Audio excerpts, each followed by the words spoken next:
안녕하세요. 독신남입니다. 독일 자동차가 전력 질주를 할 모양으로 전기차 시장을 향해 달려가고 있는 듯 보입니다. 폭스바겐의 내재화 전략과 함께 2030년까지는 판매 70%를 전기차로 바꾸겠다고 계획했었죠. 지금 독일은 배터리 작업을 위해 사생 결단의 모습을 보이고 있는 듯합니다. 그러나 이에 대해 아주 근본적인 질문을 던지며 독일 자동차 업체들의 플랜에 의구심을 던지는 목소리들이 하나둘씩 나오고 있는 상황인데요. 문제는 배터리 관련 생산 노하우가 있는가부터 해서 충분한 자원이 있는가라는 아주 근본적인 질문들이 계속해서 나오고 있는 거죠. 독일 유력 경제주간지 매니저 매거진은 어디서 배터리셀을 위한 리튬이 나올지 분명하지 않다는 제목의 기사를 2021년 3월 22일 썼던 적이 있었습니다. 매체는 독일의 롤란트 베아거 컨설팅 회사에서 일하고 있는 컨설턴트 볼프강 베르나트와 인터뷰를 했는데요. 볼프강 베르나트는 전기자동차 시장에 도취해 있는 현재의 시장 분위기에도 불구하고 그 가능성에 대해 의구심을 던지고 있는 독일의 대표적인 전기차 비관론자입니다. 그는 배터리뿐만 아니라 전기차 등 새로운 친환경 산업 자체에 의구심을 던지고 있는 것이죠. 이유는 간단합니다. 이 목표를 이루기 위한 자원 확보가 어렵다는 이유죠. 그는 아주 간단하게 폭스바겐의 배터리 내재화 전략에 대해 설명하고 있습니다. 지금까지 전기차 시장은 배터리를 얼마나 확보하는가가 관건이었다고 그는 전하고 있습니다. 누구든지 배터리셀을 이성적으로 확보하면 필요한 판매를 할 수 있다고 설명하고 있는데요. 이것이 협력사와 같이 하던 아니면 혼자 하던 간에 중요한 것은 배터리 확보였다는 것이죠. 그리고 이에 따라 이런 네트워크를 만드는 것이 지금 독일 자동차 업계에서 가장 중요하다고 밝힙니다. 문제는 수많은 자동차 업체들의 전기 자동차 판매 계획에도 아직까지 이를 맞출 수 있는 배터리를 생산할 시설 공장이 없다고 밝히고 있습니다. 특히 전기 자동차에 대한 수요가 가파르게 증가한다면 병목 현상은 분명 나타날 것이라고 그는 설명을 합니다. 이는 일단 이런 규모의 시설들을 돌릴 전문가들도 없으며 있다 해도 아직까지 필요한 충분한 설비도 보이지 않고 있고 무엇보다 또한 배터리셀을 만들 수 있는 자원도 충분하지 않은 것처럼 보인다고 설명하고 있습니다. 지금 컨설턴트 볼프강 베르나르트는 인적 자원, 물적 자원, 지하 자원 등 불충분한 자원이 한두 가지가 아니라는 점을 거론하고 있는 거죠. 유럽의 배터리 전략이 아주 뼈 때리는 조언을 하고 있는 겁니다. 물론 많은 자동차 완성체 업체들은 이미 자원 확보에 대해 관심을 가지고 있고 확보하려고 노력하고 있다고 전하고도 있긴 합니다.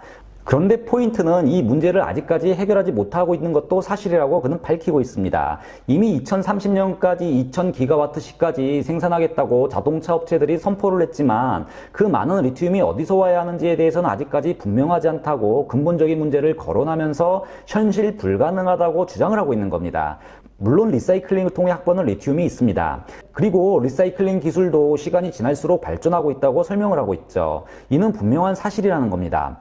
그러나 리사이클링 기술이 개선된다 해서 충분한 리튬을 생산하기는 역부족이며 이는 다른 자원도 마찬가지라고 주장을 하고 있습니다. 예를 들어 구리를 보면 지금까지 자동차 업체들이 공개한 전기 자동차 플랜만 고려했을 때 어쩌면 미래에 200만에서 300만 톤 이상이 더 필요하게 된다고 밝힙니다. 특히 구리는 전기 자동차 모터 및 대체 에너지를 생산할 풍력 발전기에 필요로 하는데요. 지금 리사이클을 통해서 공급되는 구리는 100만 톤도 넘지 못하고 있다고 밝히고 있습니다. 즉 배터리가 아니어도 전기자동차는 이미 다른 자원 확보에서 변수가 발생할 수 있다는 지적이죠. 그리고 지금 구리 가격은 계속해서 오르고 있고 리튬도 같은 원리로 가격이 오르게 될 것이라고 밝히고 있습니다. 그런데 약간은 맥락은 다르지만요. 그의 주장을 이미 다른 언론사에서도 같은 내용으로 보도를 하고 있습니다. 독일 유력 경제일간지 한데스블라트는 2021년 4월 15일 이렇게 많은 배터리 폐기물이 미래에는 독일 기가팩토리에서 생산될 것이다 라는 제목의 기사를 썼던 적이 있었습니다. 기사에 따르면 독일은 지금 생산에만 신경을 쓰고 있지만 실제 엄청나게 생산되는 리튬이온 배터리에 관한 리사이클링 업체들의 처리 능력은 충분하지 못하다고 밝히고 있습니다. 즉 배터리 순환 사이클이 완벽히 작동하도록 설계가 되고 있는 것이 아니라는 점이죠.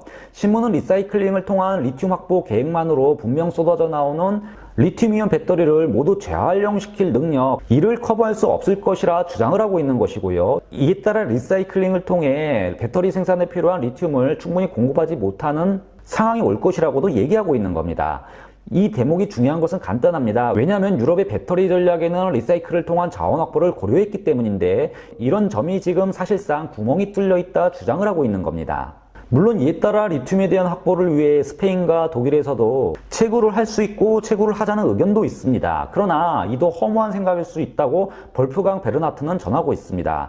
왜냐하면 유럽에 충분한 양을 공급해 줄 수 있는가, 그리고 경제성이 있는가라는 두 가지 질문에 대한 답을 찾아야 한다고 밝힙니다. 지하자원을 채굴하는 것은 쉽게 장담을 못하죠. 왜냐하면 원석에서 분리해내는 작업이 채굴하는 지역마다 다르고 함유량이 얼마나 되느냐도 아주 중요하기 때문입니다. 물론 기술이 발전하고 있지만 이에 대한 보다 근본적인 문제에 자동차 업계가 여기까지 신경을 쓸 수 있냐는 것이죠. 이 부분은 조금 후에 다시 설명을 드리겠습니다. 그리고 유럽과 이 독일의 꿈은 이제 배터리 생산뿐만 아니라 지하자원 확보에서부터 리사이클링까지 자급할 수 있어야 하는 문제라고도 밝히고 있습니다. 즉 이미 가치 사슬이 허점을 보이고 있다는 주장이죠. 왜냐하면 중국과 한국은 이미 인도네시아에서 전체적인 가치 사슬을 완성하기 위해 거대한 투자를 해왔기 때문이라고 밝히고도 있습니다. 그리고 폭스바겐 등 빠르게 이런 내재화 전략, 특히 아시아 의존적인 형태를 탈피하려는 움직임은 맞다고 그는 주장을 합니다. 그러나 아주 빨리 구현해야 된다는 점도 강조하고 있습니다. 이미 한국과 중국 업체들의 행보가 빨랐다는 것이죠. 그리고 기업들은 정말로 모든 공급 사슬을 확보해야 한다고 설명하고 있습니다. 그렇지 않다면 문제가 발생할 수 있다는 것이죠. 이런 볼프강 베르나트의 문제 제기는 아주 설득력을 얻어가고 있습니다.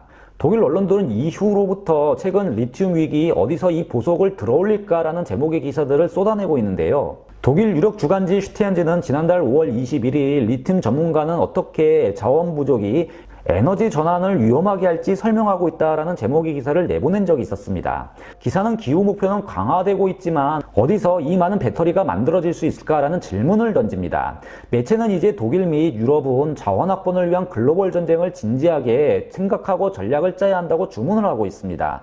왜냐하면 미국 바이든 정부의 새로운 환경 정책으로 미국이 동참하면서 상황이 꼬인 것인데요. 기사는 만약 유럽이 그렇지 않으면 미국과 중국이 이 부족한 자원을 서로 나눠 가질 수 있다는 말까지 주장하고 있습니다. 여기서 아주 재미있는 포인트가 하나 나옵니다. 얼마 전 한국은 미국과 배터리 및 반도체 등 산업 동맹을 맺고 미국의 배터리 공급에 적극 투자하며 베팅을 시작했는데요. 미국은 지금 자국 내 전기자동차 시장을 활성화시키기 위해 자원전쟁에 들어왔다는 사실을 이 매체가 거론하고 있는 겁니다. 그리고 유럽이 이 미국의 참전을 두고 지금 유럽의 이 정도의 전략만으로 자원 확보를 하는데 부족하다는 점을 주장하고 있는 것이죠. 결국 한국 업체들은 일단 자원 확보에 있어 미국과 한 배를 탄 것이고요. 이에 따라 유럽의 배터리 내재화 전략은 또 하나 넘어야 할 큰 산 앞에 서 있게 된 겁니다.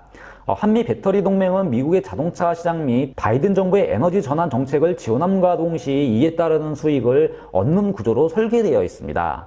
바이든 정부도 한국이라는 거대한 기술 노하우를 통해 지금 미국의 환경 전략을 짜고 있는 것인데요.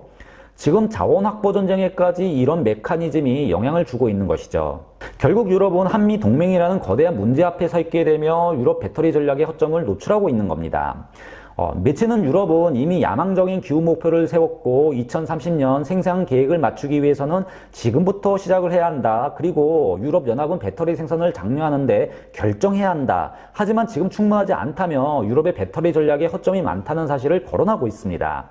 기사는 기업 록테크 리튬의 디어크 하르베케 대표의 말을 인용, 리튬은 충분치 않고 리튬이라는 자원을 확보하기 위해서는 이미 최소 7년 전부터 투자를 해야 하는 것이라고 밝히고도 있습니다. 이에 반해 독일은 지금 3년 정도 뒤져있다 밝힙니다. 그는 분명한 것은 2030년까지 리튬 소비량은 10배에 이를 것이라는 점을 거론하고 있는데요. 이는 우리가 지금보다 10배 많은 리튬이 필요하다는 사실로 매년 35%의 소비량이 증가하는 것, 그리고 이런 거대한 성장률을 보였던 자원은 전에는 없었다고 밝히고도 있습니다. 또한 리튬은 그렇게 쉽게 채굴할 수 있는 것도 아니라고 주장도 하고 있죠. 그는 리튬을 채굴하면 먼저 함유량 1% 정도밖에 되지 않는 이를 6%로 만들고 그 다음 99.9%의 순도로 만든다고 밝힙니다. 그리고 이는 하이테크놀로지 영역의 기술로 엄청난 투자를 필요로 하는 기술이라고 주장하고 있습니다. 문제는 그 어떤 자동차 업체들도 이 분야에까지 직접 뛰어들겠다고 밝힌 업체가 없다는 것이죠. 흥미로운 점은 테슬라가 텍사스 기가팩토리에서 작은 시도를 하고 있다 설명을 합니다. 즉 테슬라도 역시 자원 확보 기술 영역까지 내재화하지 못했다는 겁니다. 그리고 그는 리튬이 매년 35%의 기울기로 소비 패턴이 상승 곡선을 보인다면 모든 자동차 업체들이 시장에서 간단히 리튬을 구매할 수는 없다고 주장하고 있습니다. 결국 지금이 문제가 아니라 향후 10년 시장의 변화가 문제라는 것이죠. 이에 반해 한국은 이미 훨씬 앞서 자원 확보에 나섰고요. 이제 미국과의 동맹으로 역시 미국의 전략에 따라 적어도 미국 내 생산에 있어 리튬을 공급받게 되는 포지션에 위치하게 된 겁니다. 한미 동맹이 신의 한 수가 된 거죠. 물론 독일이나 유럽이 걱정해야 하는 것은 단순 배터리 자원 확보만이 아닙니다. 생산 기술도 없다는 것이 문제죠. 물론 이 부분은 모든 분들이 다 짐작하는 부분입니다만 이에 대한 그들의 내부 목소리를 잠시 정리해드리면 독일 유력 경제일간지 한데스블라트는 기사를 2020년 12월 11일 썼던 적이 있었는데요.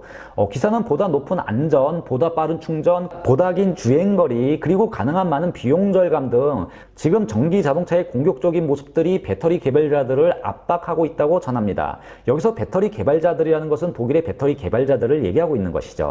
신문은 이 부분에서 가장 큰 문제로 독일은 생산 노하우가 없다는 점을 거론하고 있는 건데요. 이에 따라 리튬이온 배터리에서 우리가 알지 못하는 어떤 문제가 발생할지 모르고 있다고 유럽의 배터리 개발자들은 말하고 있습니다. 과연 독일을 비롯한 유럽의 배터리 전략은 성공을 거둘 수 있을까요? 한미 간의 산업동맹으로 유럽은 계속 길을 잃어가는 듯합니다. 지금까지 독일어 신문을 읽어준 남자 독신남이었습니다.